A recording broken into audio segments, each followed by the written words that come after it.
आज पूरा देश हर्षोल्लास के साथ आजादी का जश्न मना रहा है। 74वें स्वतंत्रता दिवस के मौके पर योग गुरु बाबा रामदेव और उनके सहयोगी आचार्य बालकृष्ण ने भी हरिद्वार में ध्वजारोहण किया।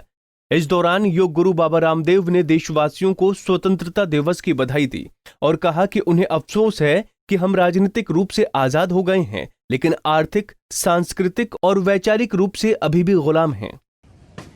74वीं स्वतंत्रता दिवस की वर्षगांठ मनाते हुए भी हमें कहते हुए अफसोस है कि आर्थिक रूप से, सांस्कृतिक और वैचारिक रूप से अभी भी हम पराधीनता की गुलामी की बेड़ियों में जकड़े हुए हैं। लगभग 50 लाख करोड़ रुपए की अर्थव्यवस्था पर विदेशी कंपनियों का कब्जा है। आज स्वतंत्र भारत में भी 1835 में जो लॉर्ड मैकाले पाप करके गया, इंडियन एजुकेशन एक्ट बना करके उसने भारत की अध्यात्म पर आधारित शिक्षा व्यवस्था को ध्वस्त कर दिया था। वही ढांचागत रूप से शिक्षा व्यवस्था इस देश में अभी भी कायम है।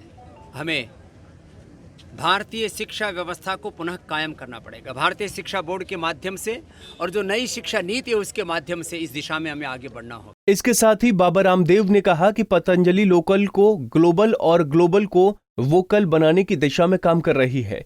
आईपीएल के सवाल पर उन्होंने कहा कि चीन के बहिष्कार का समय आ गया है। अगर टाटा बिरला जैसी कंपनियां हाथ खींच लेती हैं तो फिर पतंजलि देश का साथ देने के लिए तैयार है। हम लोकल को ग्लोबल बनाने में और लोकल के लिए पूरे देश को वोकल होने में हम प्रेरित कर रहे हैं।